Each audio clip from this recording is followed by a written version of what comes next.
이 눈이 언제 그칠꼬? 내일 장날은 맞출 수 있을런지. 덕구가 지게끈을 고쳐매며 중얼거리는 순간 눈보라가 갑자기 세차게 몰아쳤습니다. 가까스로 성황당 처마 밑으로 몸을 피한 덕구는 문득 눈더미 한켠이 이상하게 부풀어 있는 것을 발견하였지요. 가까이 다가가 보니 여인 하나가 어린아이를 품에 꼭 끌어안은 채 쓰러져 있었습니다. 이런, 이 눈보라 속에 어찌 여기까지 왔단 말이오. 한참을 망설이다 결심을 굳힌 덕구는 여인을 지게에 태우고 아이를 품에 안은 채 눈보라를 뚫고 산을 내려오기 시작하였지요. 그 한 번의 선택이 덕구의 운명을 송두리째 바꾸어 놓을 줄은 덕구 자신도 미처 알지 못하였습니다. 풍경야담을 찾아주셔서 감사합니다. 구독과 좋아요는 큰 힘이 됩니다. 오늘 이야기 시작해볼까요? 옛날 옛적 조선 후기의 어느 깊은 겨울 일이었습니다. 한양에서 사흘 거리쯤 떨어진 산골 고을에 덕구라는 보부상이 살고 있었지요. 나이 30이 넘도록 장가 한 번 들지 못한 노총각이었으나 그 성품만큼은 상단 안에서 으뜸으로 꼽히는 사람이었습니다. 말수가 적어 쓸데없는 입방아를 찢는 법이 없었고 한 번 약속한 것은 사나운 비바람이 몰아쳐도 반드시 지키는 사내였지요. 덕구의 지게에는 놋그릇 보찜이 가득 실려 있었습니다. 크고 작은 놋대하며 놋주발이며 논요강까지 저마다 반질반질하게 닦여 달빛을 받으면 환하게 빛을 뿜어내는 물건들이었지요. 그것은 덕구가 10여 년 넘게 발바닥이 닳도록 고개를 넘고 장터를 돌며 한 푼 두 푼 모아 장만한 전 재산이었습니다. 내일이면 인근에서 5손가락 안에 드는 큰 장이 열리는 날이라 덕구는 이 물건들을 모두 팔아 해묵은 빚도 갚고 봄에는 새보찜도 장만할 요량이었지요. 그래서 해가 뉘엿뉘엿 기울어 가는데도 귀신고개를 향해 부지런히 발걸음을 재촉하고 있었던 것이었습니다. 귀신고개는 이름부터가 심상치 않은 곳이었습니다. 예로부터 날이 어두워진 뒤에는 여우가 불을 켜고 돌아다닌다 하여 어지간한 장정들도 혼자서는 넘기를 꺼려하는 고개였지요.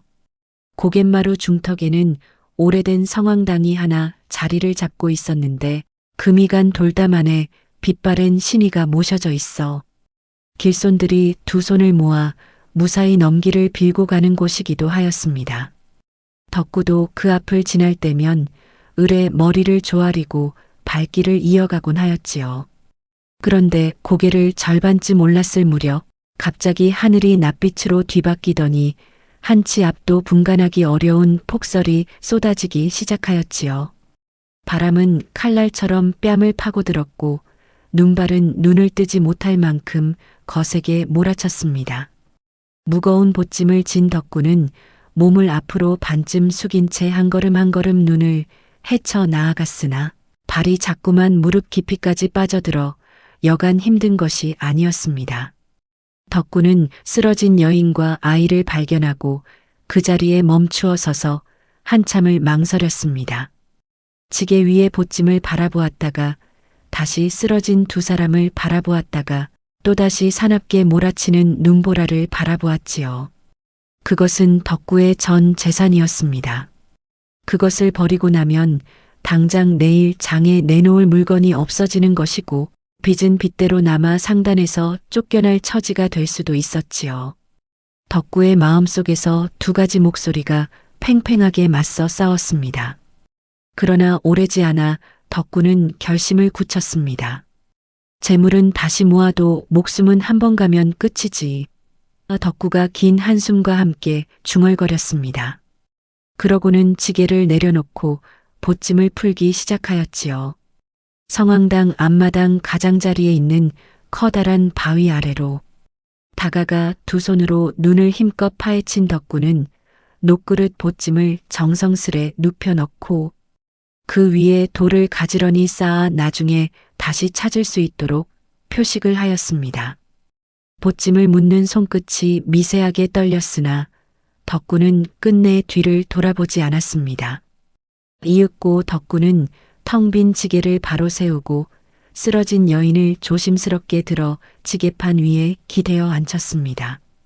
의식이 반쯤 흐려진 여인이 흘러내리지 않도록 보찜끈으로 단단히 묶은 뒤 아이는 두 팔로 가슴에 꼭 껴안았지요. 아이의 손발은 이미 차갑게 굳어 있었고 숨소리는 가늘게 끊어질 듯 이어지고 있었습니다. 덕구는 아이를 제 저고리 안쪽으로 끌어당겨 체온을 나누어 주며 이를 악물고 지게 작대기를 짚어 눈보라 속으로 발을 내디뎠습니다.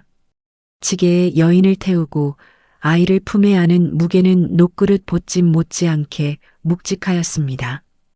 허벅지까지 빠지는 눈길을 헤치며 비탈을 내려오는 덕구의 이마에서는 김이 무럭무럭 피어올랐고 거친 숨소리가 눈보라 소리에 섞여 흩어졌지요.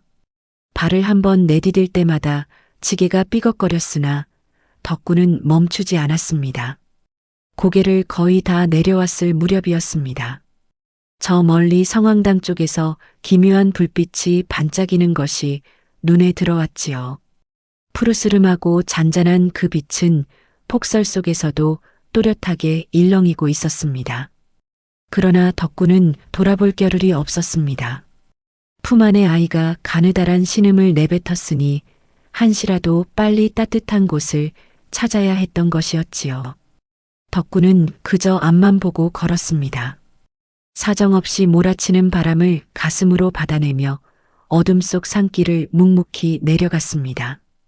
성황당 뒤편 소나무에 쌓였던 눈 더미가 이따금 쏟아져 내렸고 어디선가 부엉이 한 마리가 그 광경을 말없이 내려다보고 있었지요. 덕구가 숨을 헐떡이며 상단 마당에 들어섰을 때 하늘은 이미 먹물처럼 짙게 물들어 있었습니다. 눈보라는 여전히 기세를 꺾지 않았고 상단의 처마 끝에서는 굵은 고드름이 줄줄이 매달려 바람에 부딪히며 쨍그랑 소리를 냈지요.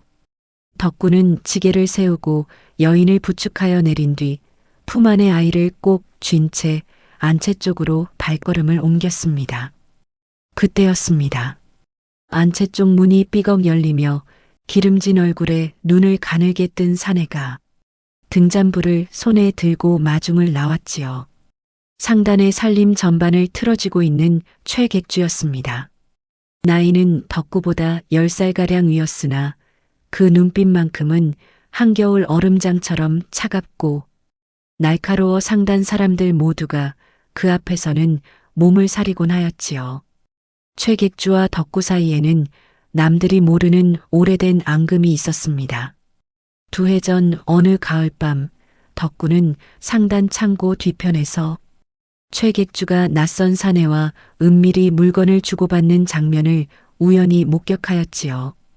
관아에 신고해야 할 뒷거래가 분명하였으나 덕구는 증거도 없이 나섰다가 오히려 화가 제 몸에 미칠까 싶어 입을 다물었습니다. 그러나 최객주는 그날 이후 덕구의 눈길이 자신에게 향할 때마다 등골이 서늘해지는 것을 느꼈지요.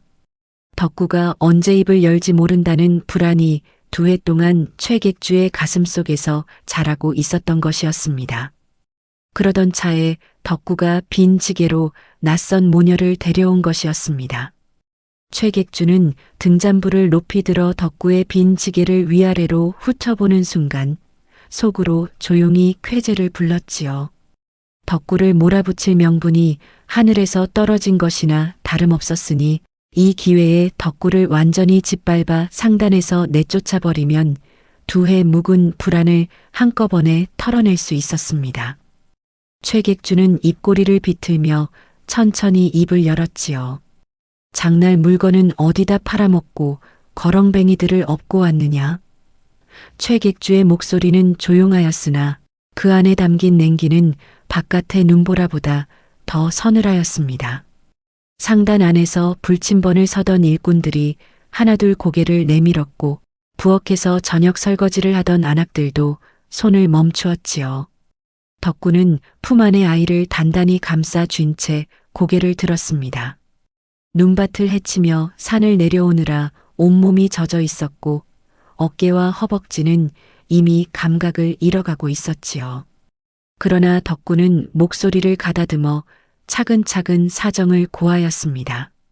귀신고개에서 폭설을 만난 것, 성황당 앞에서 쓰러진 모녀를 발견한 것, 목숨이 경각에 달린 두 사람을 두고 그냥 지나칠 수 없었던 것을 낱낱이 아뢰었지요.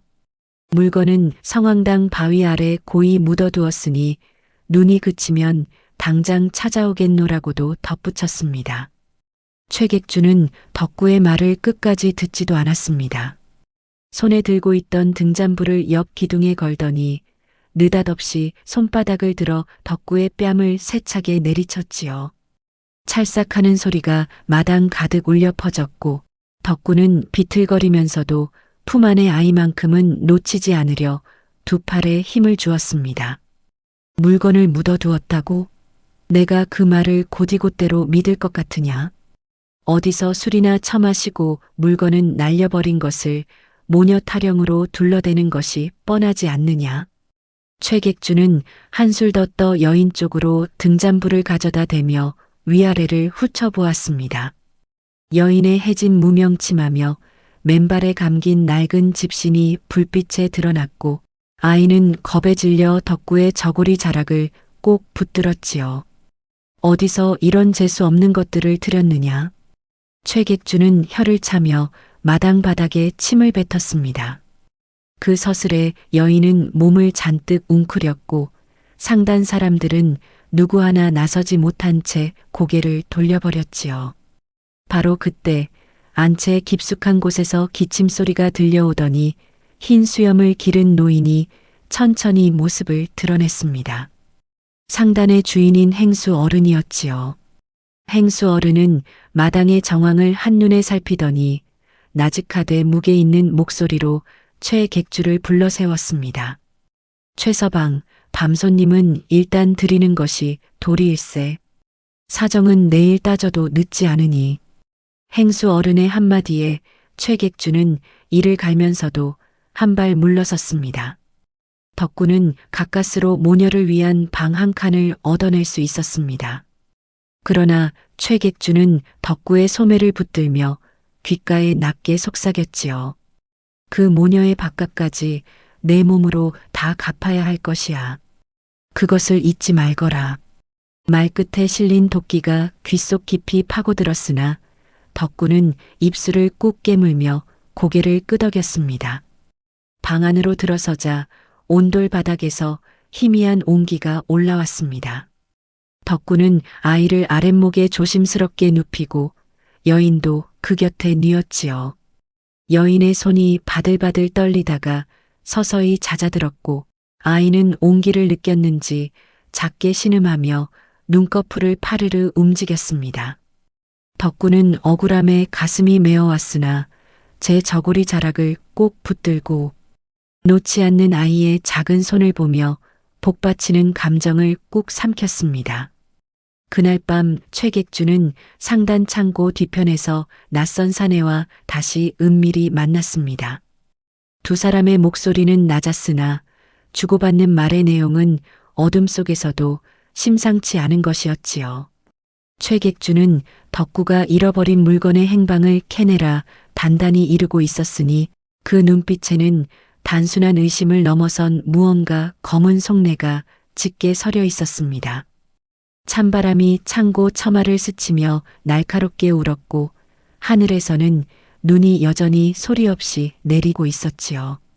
이튿날 아침 덕구가 눈을 뜨기도 전에 최객주의 하인이 방문을 발로 차며 들어왔습니다. 덕구를 거칠게 흔들어 깨운 하인은 말 한마디 없이 손짓으로 덕구를 마당으로 끌어냈지요. 뜰하게는 된서리가 하얗게 내려앉아 있었고 하늘은 아직 먼동도 트지 않은 시각이었습니다.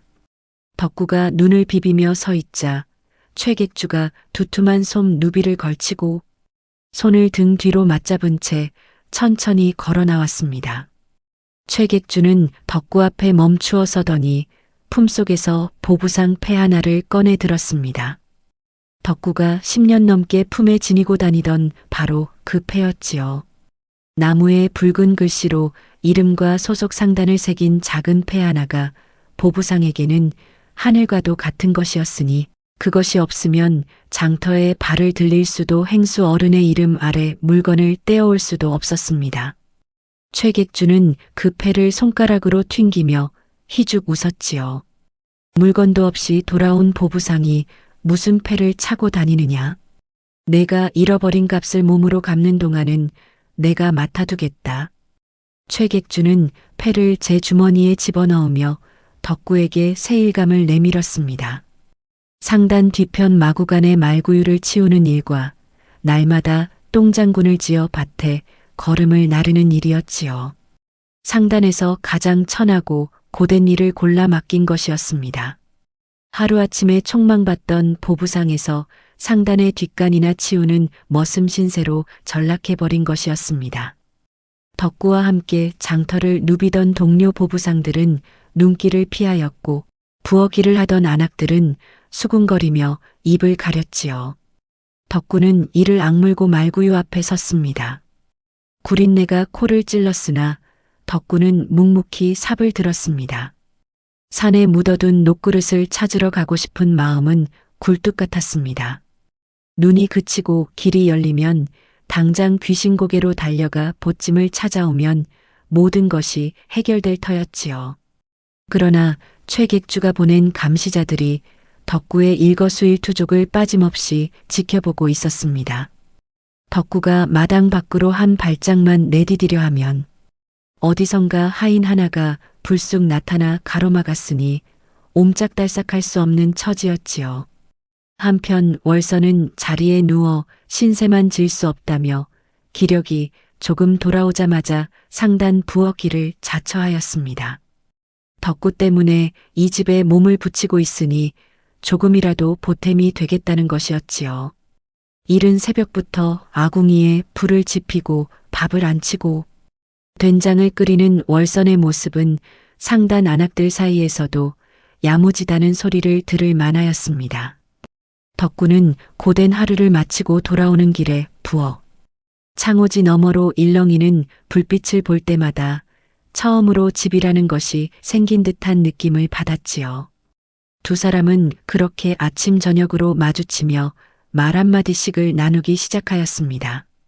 처음에는 오늘 걸음은 몇 짐이나 날랐소 하고 묻는 월선의 말에 덕구가 6-7짐 됩니다 하고 짧게 대답하는 것이 전부였지요.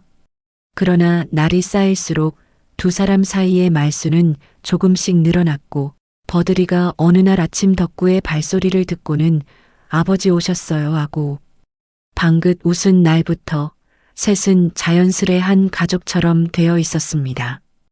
혼인 예식 같은 것은 없었으나 상단 사람들 누구도 이 세 사람을 두고 가족이 아니라고는 하지 않았지요. 고된 하루해가 저물어 덕구가 온몸에 거름 냄새를 풍기며 돌아오면 최객주는 어김없이 기다리고 있었습니다. 물건 잃어버린 죗값이 아직 멀었다. 최객주는 그 말과 함께 저녁 밥상에서 덕구의 몫을 빼앗아 버렸지요. 찬밥 한 덩이조차 허락되지 않는 날이 사흘을 넘어 닷새로 이어졌습니다. 덕구의 뺨은 움푹 패여갔고 거칠었던 손바닥은 물집이 잡혔다가 터졌다가를 반복하며 부르텄지요.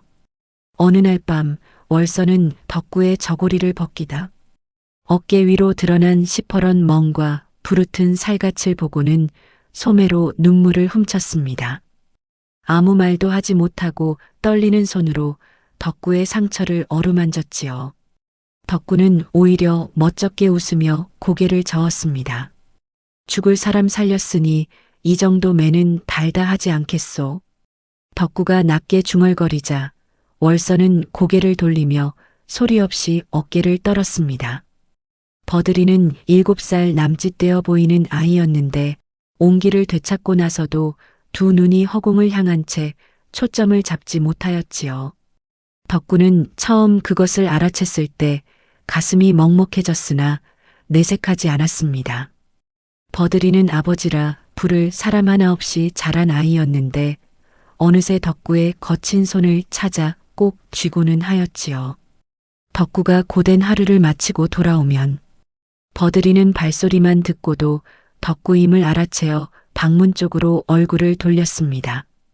그날도 덕구는 늦은 밤 돌아와 버들이 곁에 앉았습니다. 버들이는 말없이 덕구의 손을 들어 제 두 뺨에 갖다 댔지요.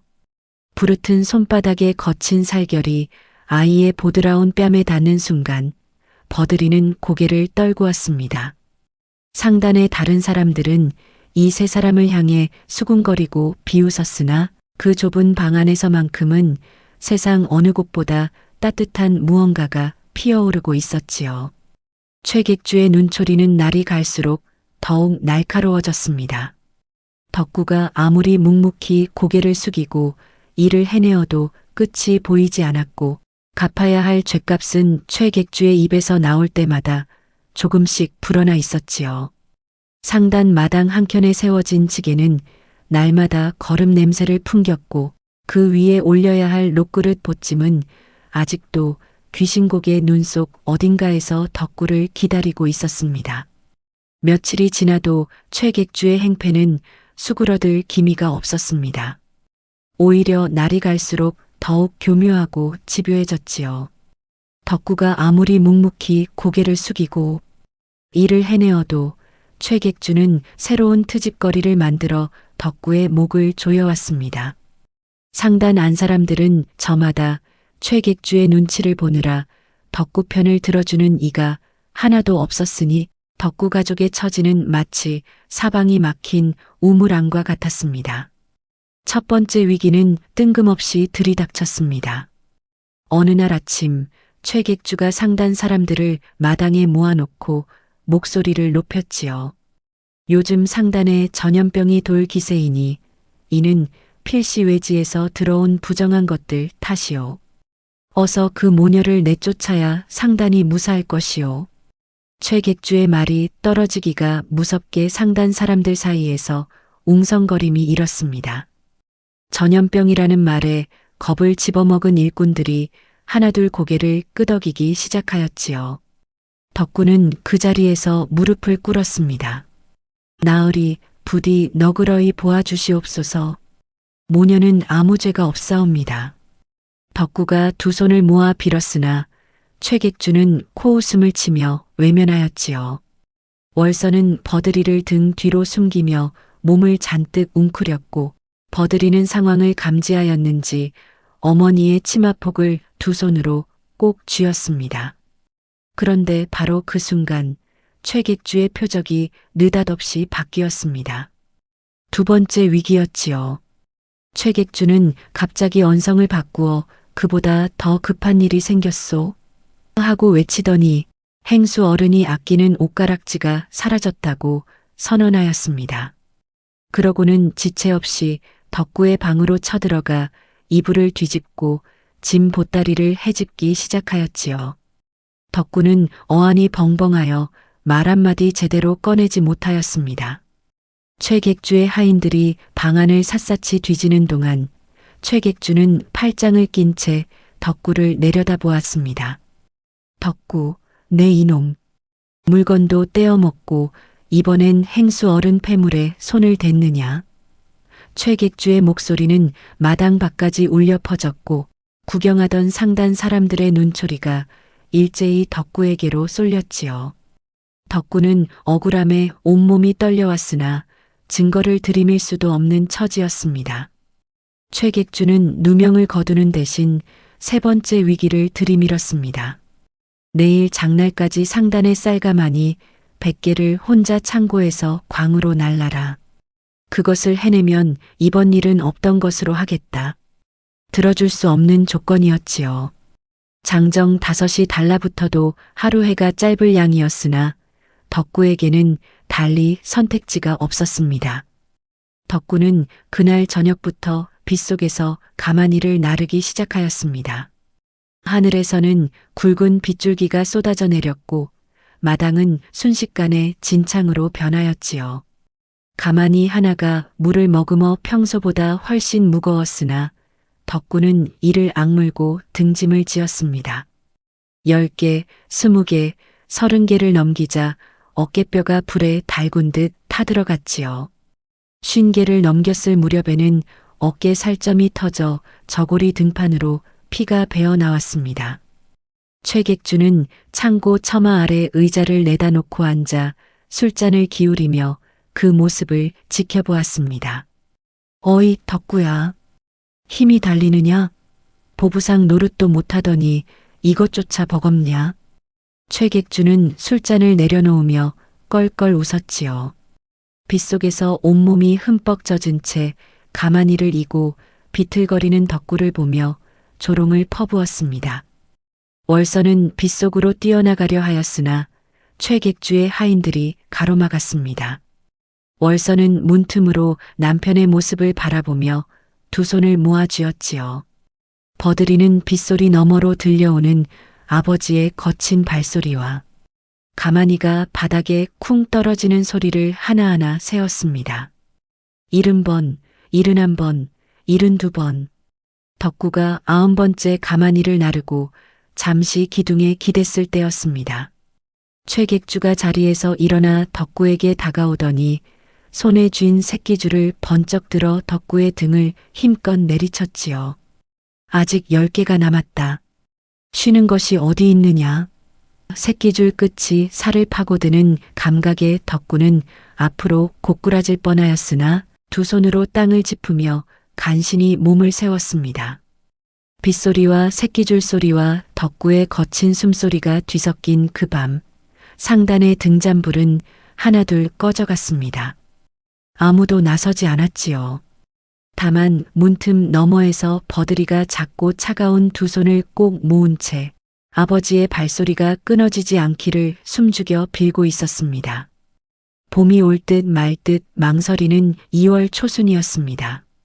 귀신고개 쪽 산자락에는 아직 잔설이 남아 있었으나 상단 마당 양지바른 담 아래로는 이름 모를 풀들이 가느다란 싹을 내밀고 있었지요. 그러나 덕구 가족에게 계절의 변화는 아무런 위안이 되지 못하였습니다. 최객주의 횡포는 날이 풀릴수록 오히려 더 대담해졌고 덕구의 하루는 여전히 구린내와 새끼줄 끝에 매여 있었지요. 그날은 행수 어른이 인근 고을의 큰 객주를 만나러 이틀길을 떠난 날이었습니다. 행수 어른의 가마가 상단 문을 나서자마자 최객주의 얼굴에는 평소와 다른 빛이 돌았지요. 어깨가 조금 더 펴졌고 걸음걸이가 조금 더 느긋해졌습니다. 상단 안 사람들은 저마다 그 변화를 느꼈으나 누구도 입 밖에 내지 않았지요. 최객주는 행수 어른이 떠나기를 기다렸다는 듯 오후가 되자마자 상단 창고 쪽으로 향하였습니다. 창고 안에는 행수 어른이 애지중지하는 인삼상자와 침향꾸러미가 가득 쌓여 있었지요. 인삼은 금과 맞바꿀 수 있는 귀한 물건이었고 침향은 그보다 더하면 더하였지 결코 덜하지 않은 보물이었습니다. 최객주는 창고 문을 열고 들어서며 좌우를 살폈습니다. 그런데 창고 안구석에 웅크리고 앉은 작은 그림자가 있었습니다. 버들이었지요. 버들이는 낮 동안 어머니 월선이 부엌일을 하는 사이 혼자 창고 처마 밑에 앉아 바람 소리를 듣는 버릇이 있었습니다. 눈이 보이지 않는 아이에게 바람 소리와 새소리는 바깥 세상을 느끼는 유일한 창이었지요. 최객주는 구석에 작은 그림자를 발견하고는 잠시 멈추었다가 이내 코웃음을 쳤습니다. 눈도 못 보는 년이 뭘 알겠느냐. 최객주는 버들이 앞으로 성큼 다가가 아이가 짚고 있던 지팡이를 발로 힘껏 걷어찼습니다. 지팡이는 창고 바닥을 미끄러지며 저 멀리 나뒹굴었지요. 버들이는 몸을 움츠렸으나 소리를 내지 않았습니다. 최객주는 아이 따위는 안중에도 없다는 듯 창고 안쪽으로 걸어 들어갔지요. 얼마 지나지 않아 창고 문틈으로 낯선 사내 둘이 미끄러지듯 들어왔습니다. 행수 어른 몰래 드나드는 밀수꾼들이었지요. 버들이는 눈을 감은 채 숨을 죽였습니다. 귀가 열렸습니다. 인삼상자가 바닥에 긁히는 소리, 치명 꾸러미가 천에 쌓이는 소리, 최객주의 품에서 풍겨오는 짙고 달콤한 치명 냄새가 버드리의 온몸으로 스며들었지요. 내일 행수가 돌아오기 전에 이 인사멸 상자를 모두 성문 밖으로 빼돌리시오. 값은 약속대로 치르겠소. 최객주의 목소리가 낮게 깔렸습니다. 밀수꾼이 무언가를 건네는 소리가 났고 곧이어 최객주가 그것을 품속에 집어넣는 바스락 소리가 이어졌지요.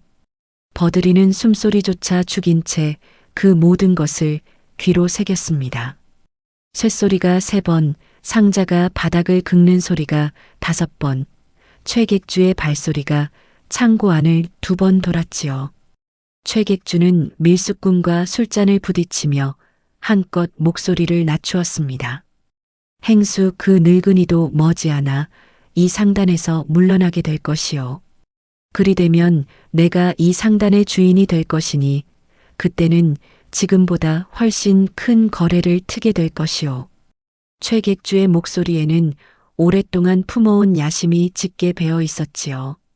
밀수꾼이 낮게 웃음을 흘리는 소리가 창고 안을 맴돌았습니다. 이윽고 최객주는 돌아가려다 구석의 버드리를 다시 발견하였습니다. 최객주는 버드리의 머리를 툭 치며 낮게 비웃었지요. 눈먼 아이가 짓거린들 누가 귀를 기울이겠느냐. 그러고는 버드리의 존재를 파리 한 마리 쫓듯 털어내며 몸을 돌렸습니다. 버드리는 고개를 숙인 채 입술을 꾹 깨물었지요. 두 뺨으로 눈물이 흘러내렸으나 버드리는 소리를 내지 않았지요. 최객주가 창고 문을 닫고 나가는 발소리가 멀어졌습니다. 버드리는 한참을 그 자리에 웅크리고 있다가 기어서 나뒹굴던 지팡이를 손으로 더듬어 찾았지요. 지팡이를 짚고 일어선 버드리의 작은 입술이 가늘게 떨렸습니다. 그러나 그 눈빛 없는 얼굴에는 두려움보다 더 단단한 무언가가 자리를 잡고 있었습니다.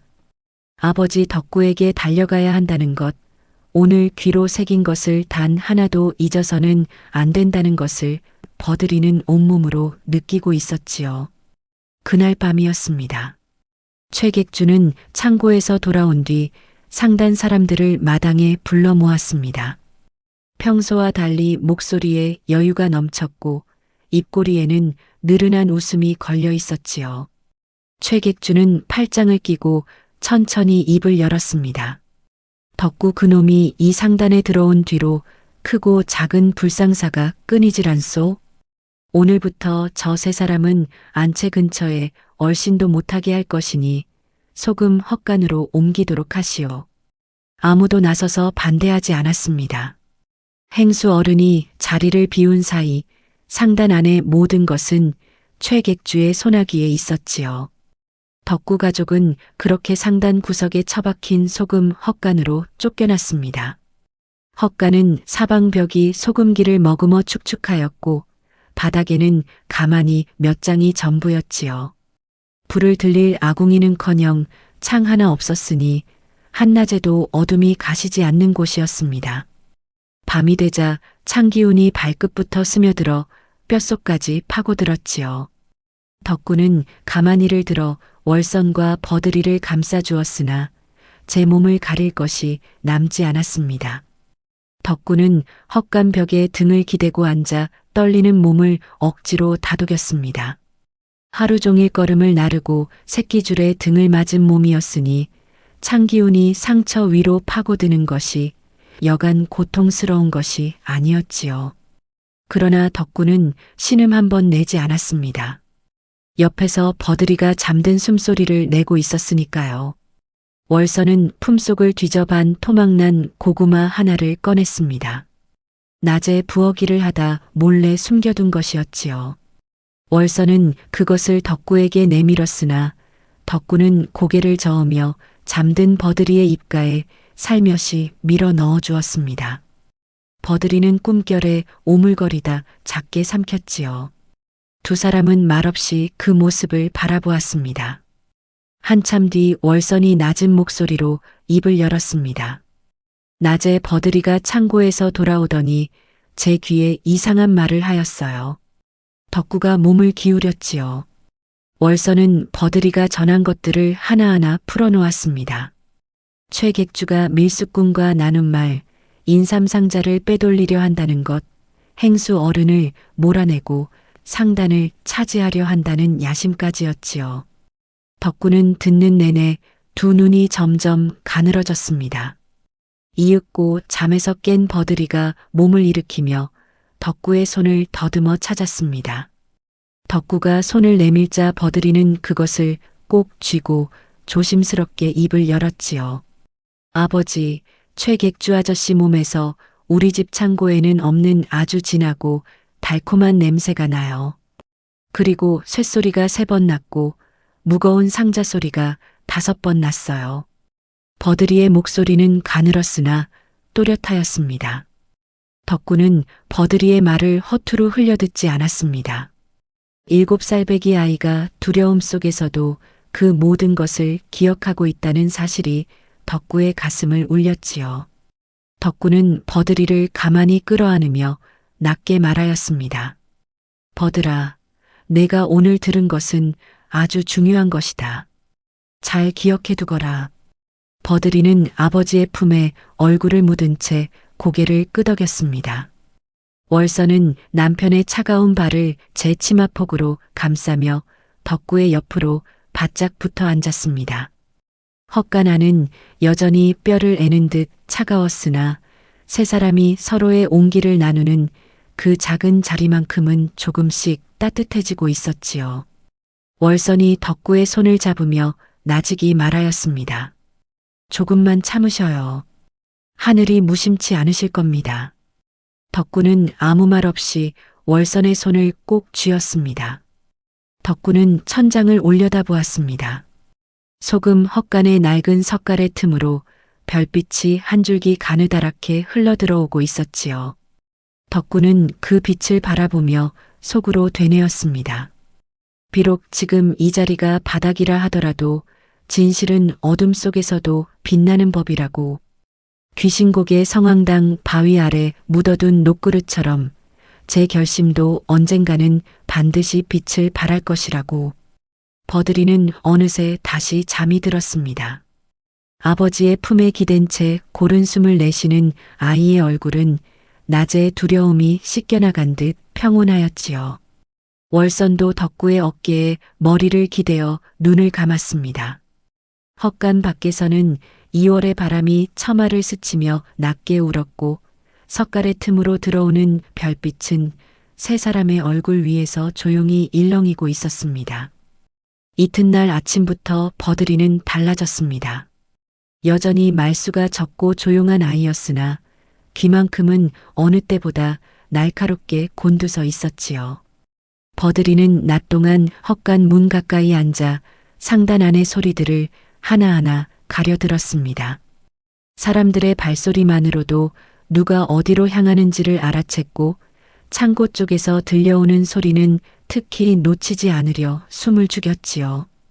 밤이 되면 버들이는 월선에게 낮 동안 들은 것들을 조곤조곤 전하였습니다. 어머니, 오늘 저녁 최객주 아저씨 방에서 쇳소리가 2번 났어요. 그리고 모르는 사람 발소리가 창고 쪽으로 갔다가 돌아왔는데 올 때는 올 때보다 발소리가 훨씬 무거웠어요. 버들이의 목소리는 가늘었으나 그 안에 담긴 내용은 조금도 흐트러짐이 없었지요. 월선은 버들이의 말을 듣는 즉시 움직였습니다.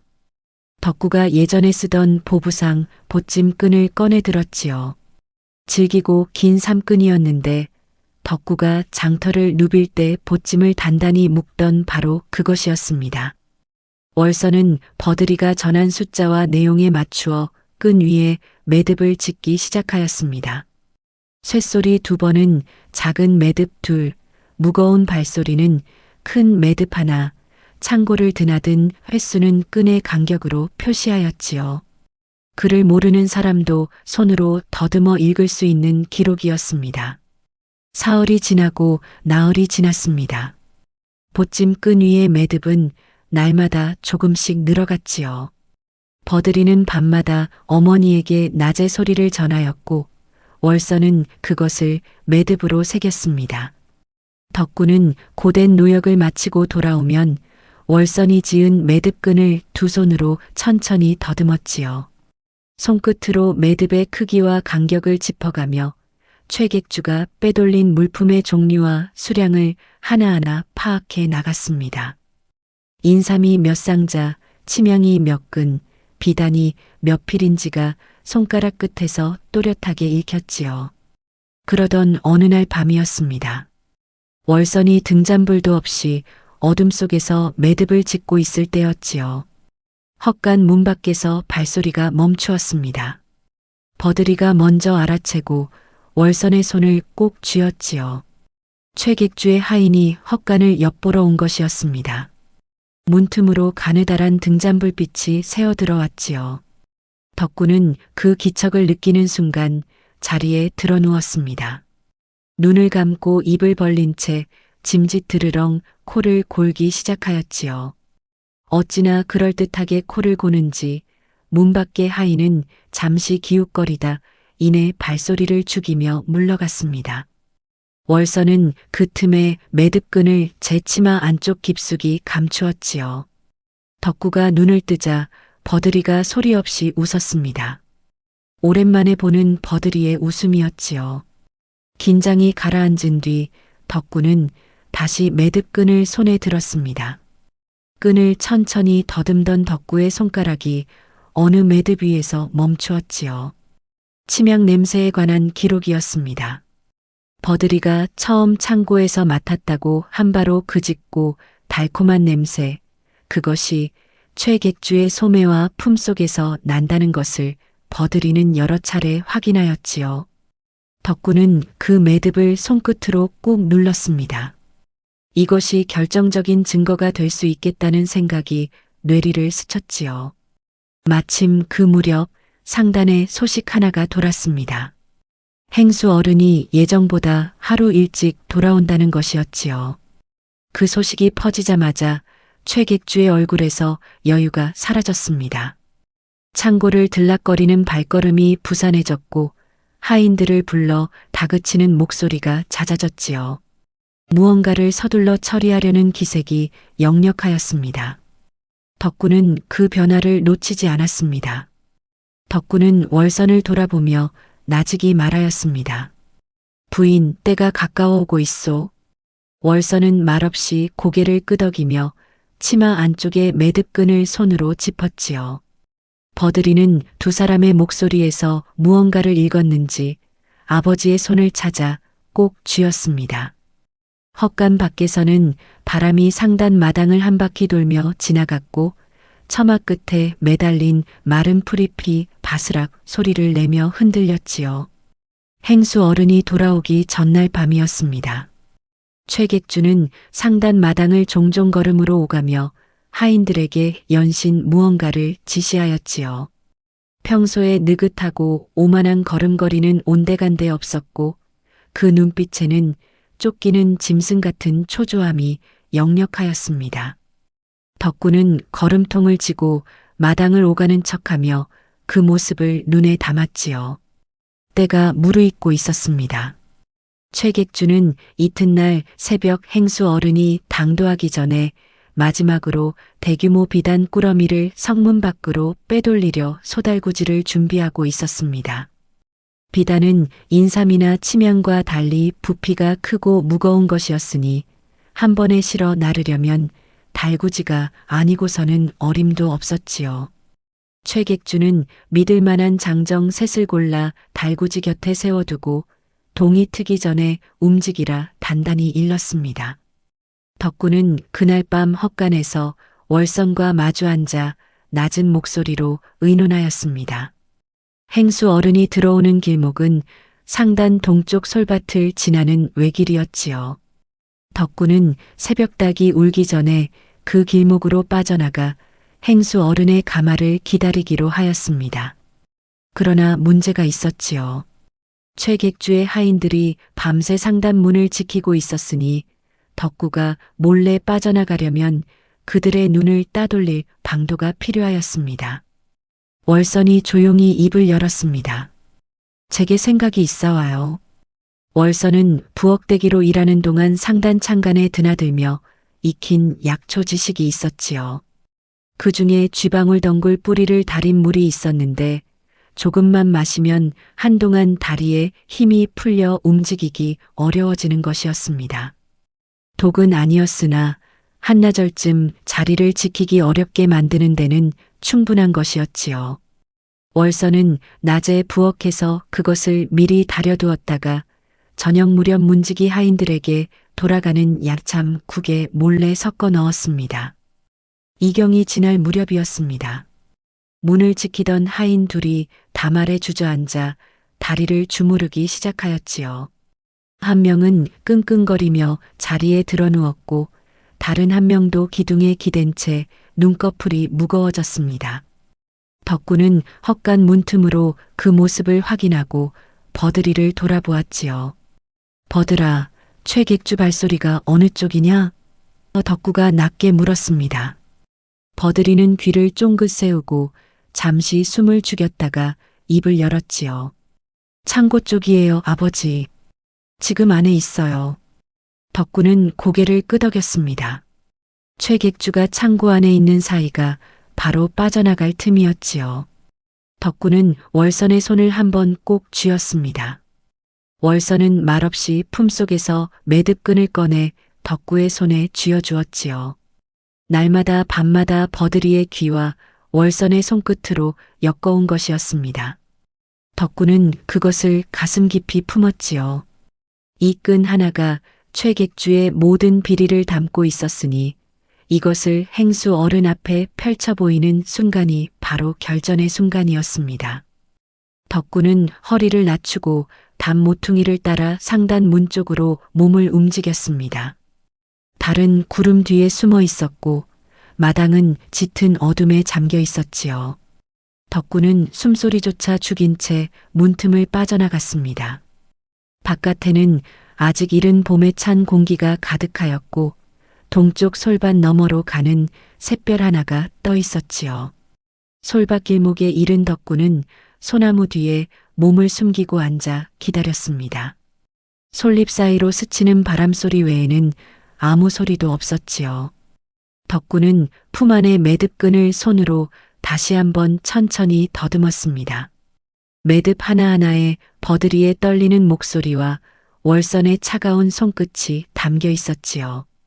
덕구는 눈을 감고 그것을 가슴에 꽉 쥐었습니다.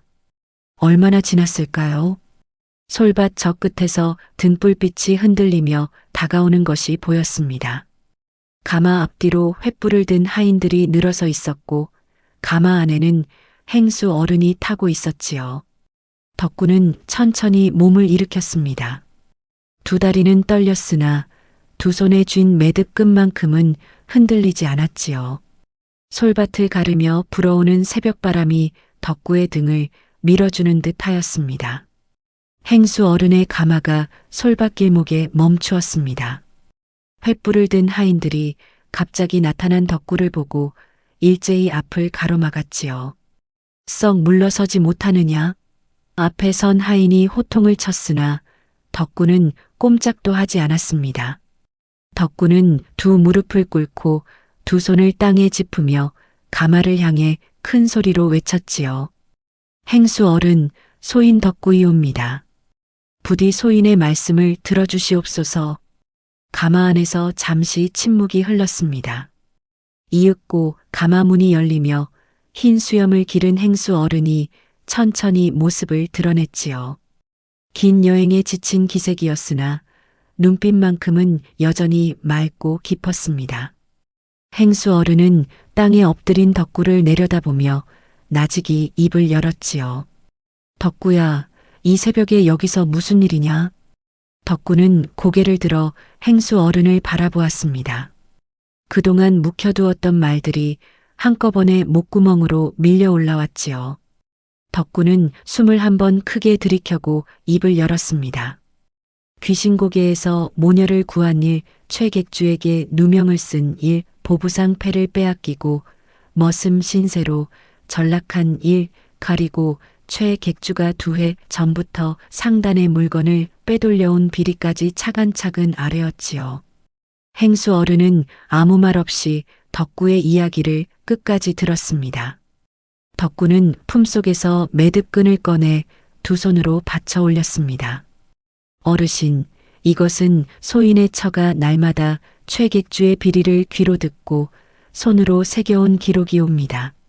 매듭의 크기는 물건의 종류를, 간격은 날짜를, 숫자는 빼돌린 수량을 뜻하옵니다. 행수 어른은 매듭끈을 손에 들고 천천히 더듬으며 무거운 얼굴로 상단 쪽을 바라보았지요. 어서 들어가 보자꾸나. 행수 어른의 가마가 상단 문을 들어서는 순간 최객주는 이미 마당에 나와 있었습니다. 행수 어른이 하루 일찍 돌아온다는 소식을 알고 있었으나 새벽 달구지를 미처 빼돌리지 못한 터였지요. 최객주는 애써 표정을 가다듬고 2손을 모아 허리를 굽혔습니다. 어르신, 노독이 심하실 터인데 이 일은 새벽에 어인 일이십니까? 그러나 목소리 끝이 미세하게 떨렸지요. 행수 어른은 최객주의 인사를 받는 둥 마는 둥 하며 마당 한가운데에 섰습니다. 그러고는 손에 들고 있던 매듭끈을 최객주 앞에 천천히 펼쳐 보였지요. 최객주는 그것을 보는 순간 얼굴빛이 흑빛으로 변하였습니다. 밤마다 헛간을 엿보러 보낸 하인이 있었으니 월선이 무언가를 기록해왔다는 것을 짐작하고 있었던 것이지요. 최객주는 이내 목소리를 높이며 덕구를 향해 손가락을 겨누었습니다. 어르신, 저것은 눈먼 아이와 무식한 안악이 꾸며낸 거짓이옵니다. 덕구 저놈이 소인을 모함하려 꾸민 것이니 속지 마시옵소서. 상단 사람들이 웅성거리기 시작하였습니다. 일부는 최객주 쪽으로 눈길을 돌렸고 일부는 땅을 내려다보았지요.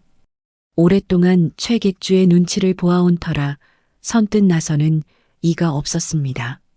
그때 헛간 쪽 문이 열리며 월선이 버들이의 손을 잡고 마당으로 걸어 나왔습니다. 월선은 행수 어른 앞에 무릎을 꿇고 나직이 아뢰었지요. 행수 어른, 소인이 직접 새긴 기록이오니 매듭 하나하나의 뜻을 풀어 읽어도 되겠사옵니까? 행수 어른이 고개를 끄덕이며 매듭끈을 내려주자 월선은 2손으로 받아 매듭을 짚어가며 날짜와 물목을 또렷하게 읊었습니다. 인삼열상자, 침양 3근, 비단 12필, 창고를 드나든 밀수꾼의 수와 횟수까지 빠짐없이 풀어냈지요. 마당에 모인 사람들이 숨을 죽였습니다. 최객주는 얼굴이 불그락푸르락하며 다시 소리쳤습니다. 저것은 모두 꾸며낸 것이옵니다. 매듭 몇 개가 무슨 증거가 된다는 말이옵니까? 목소리는 컸으나 그 안에 담긴 것은 분노가 아니라 다급함이었지요. 바로 그때였습니다. 버들이가 지팡이를 짚고 앞으로 한 걸음 나섰습니다. 7살배기 아이가 마당 한가운데 서서 작은 코를 살짝 벌름거리더니 또렷한 목소리로 외쳤지요. 행수 할아버지, 최객주 아저씨 소매 안에서 지금 침향 냄새가 진동하옵니다. 마당이 순간 쥐 죽은 듯 고요해졌습니다. 행수 어른은 천천히 최객주에게로 걸음을 옮겼습니다. 최서방, 소매를 걷어보시게. 최객주는 뒷걸음질을 치며 버텼으나 행수 어른의 눈빛 앞에서 결국 2 팔을 내밀었지요. 행수 어른이 직접 소매를 걷어 올리는 순간 소매 안쪽 깊숙이 감추어둔 침향 덩어리가 드러났습니다.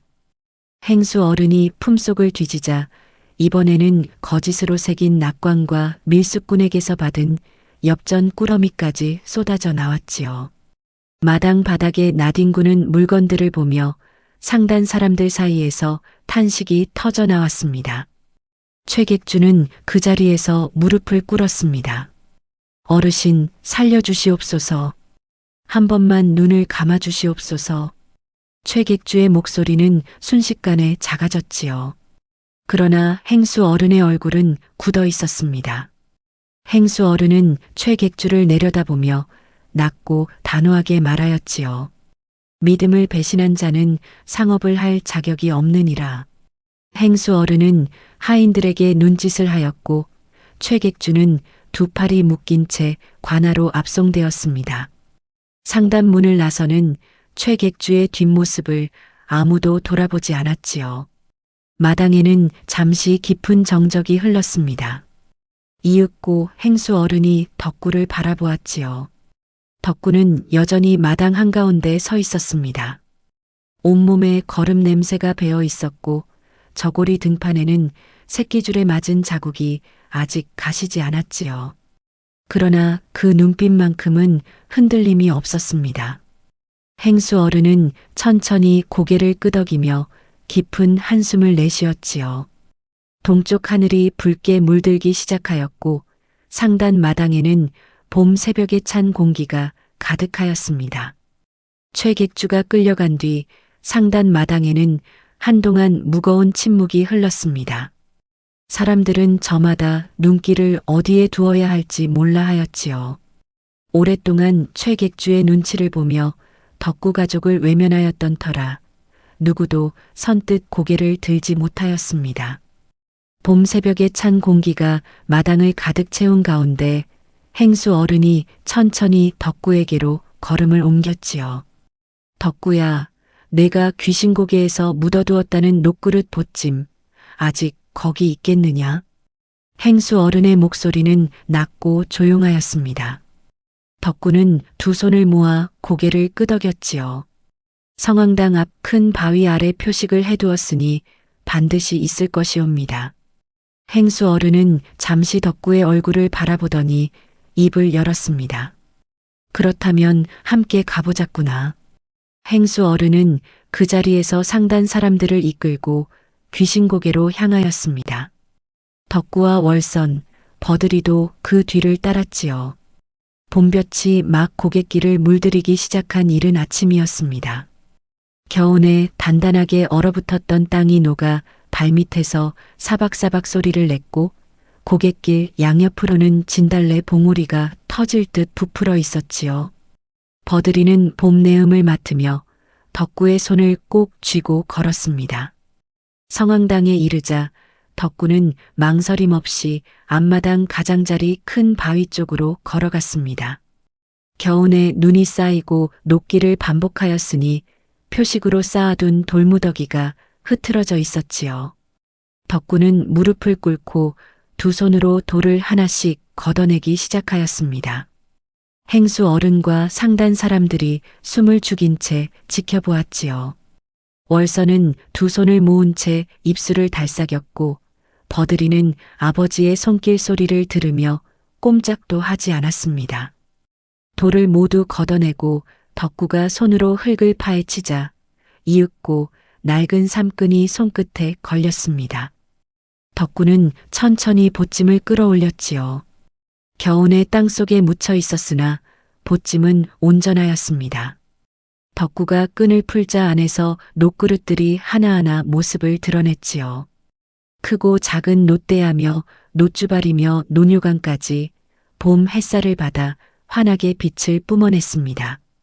덕구는 흙 묻은 녹그릇을 저고리 자락으로 닦아내며 눈시울이 뜨거워지는 것을 느꼈지요. 과연 여기 있었구나. 덕구가 낮게 중얼거렸습니다. 행수 어른은 그 모습을 말없이 바라보다가 깊게 고개를 끄덕였습니다. 10여 년 넘게 보부상 패를 차고 장터를 누볐으나 단 한 번도 남의 것에 손을 댄 적 없는 덕구였지요.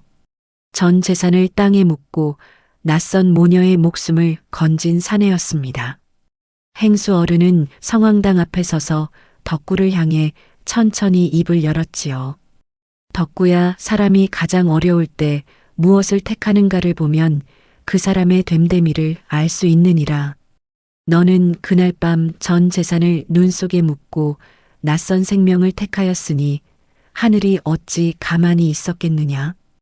행수 어른의 목소리가 봄 고갯길에 낮게 울렸습니다. 행수 어른은 그 자리에서 덕구에게 면천을 선포하였지요. 상단으로 돌아온 뒤에는 마을 남쪽의 너른 기와집과 비옥한 밭을 내렸고 상단의 한 구역을 책임지는 도방의 직책까지 맡겼습니다. 덕구는 두 무릎을 꿇고 두 손을 땅에 짚었지요. 뜨거운 것이 눈에서 흘러내렸으나 닦지 않았습니다. 덕구는 그 녹그릇들을 팔지 않았습니다.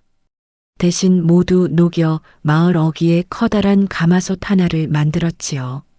장터를 오가다 지치고 배고픈 보부상들이 언제든 배를 채울 수 있도록 날마다 죽을 끓였습니다. 가마솥 앞에 줄을 선 보부상들이 피어오르는 김에 손을 녹이며 한 그릇씩 받아드는 모습이 날마다 이어졌지요. 사람들은 그 가마솥을 덕구솥이라 불렀습니다. 월서는 새 집 살림을 야무지게 꾸렸습니다. 상단 안주인들 사이에서도 손꼽히는 솜씨로 집안을 가꾸었고 어렵고 딱한 사람을 보면 그냥 지나치는 법이 없었지요. 덕구의 집 사랑방에는 늘 사람이 끊이지 않았고 웃음소리가 담장 밖까지 흘러나왔습니다. 버들이는 비록 눈을 뜨지 못하였으나 아버지의 든든한 등과 어머니의 따뜻한 손길 아래 날마다 무럭무럭 자라났지요. 세상 어느 소리도 놓치지 않는 예민한 귀를 가진 아이로 성장하여 먼 데서 아버지의 발소리가 들리면 어김없이 대문 앞으로 달려나왔습니다. 어느 저녁 무렵이었습니다. 덕구와 월선, 버들이 셋이 기와집 툇마루에 나란히 앉아 저물어가는 노을을 바라보고 있었지요.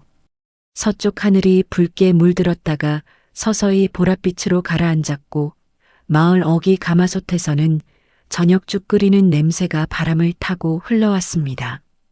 버들이가 두 사람 사이에 앉아 양쪽으로 손을 뻗어 아버지와 어머니의 손을 각각 꼭 쥐었지요. 덕구는 그 작은 손의 온기를 느끼며 나직이 중얼거렸습니다. 재물은 잠시 머물다 가는 바람이나 사람의 덕은 바위에 새긴 글자처럼 영원한 법이라. 여러분도 오늘 눈앞의 작은 이득을 챙기기보다 누군가에게 따뜻한 손길 한번 내밀어 보시는 게 어떻겠습니까? 덕구가 귀신곡의 눈밭에 묻었던 녹그릇처럼 여러분의 진심도 언젠가 반드시 빛을 발할 날이 올 것이니 말입니다. 명심보감에 이르기를 남을 이롭게 하는 것이 곧 자신을 이롭게 하는 것이요. 남을 해치는 것이 곧 자신을 해치는 것이니라 하였습니다. 보부상 덕구는 전 재산인 녹그릇 보찜을 눈 속에 묻고 낯선 모녀의 목숨을 택하였지요. 그 한 번의 선택이 덕구의 삶 전체를 바꾸어 놓았습니다. 반면 남의 것을 탐하고 믿음을 저버린 최객주는 결국 제 손으로 제 무덤을 판 셈이 되었지요. 하늘은 먼 것 같아도 사람의 마음속 진심을 결코 외면하지 않는 법입니다. 오늘 덕구의 이야기가 여러분의 마음속에 따뜻한 씨앗 하나를 심어드렸으면 합니다. 오늘의 이야기 어떠셨나요? 덕구 가족에게 하고 싶은 말씀이 있으시면 여러분의 생각을 댓글로 편하게 나눠주세요. 이 아름답고 따뜻한 이야기가 널리 알려질 수 있도록 공유해 주신다면 여러분의 일상에도 기분 좋은 행운이 찾아올 거예요.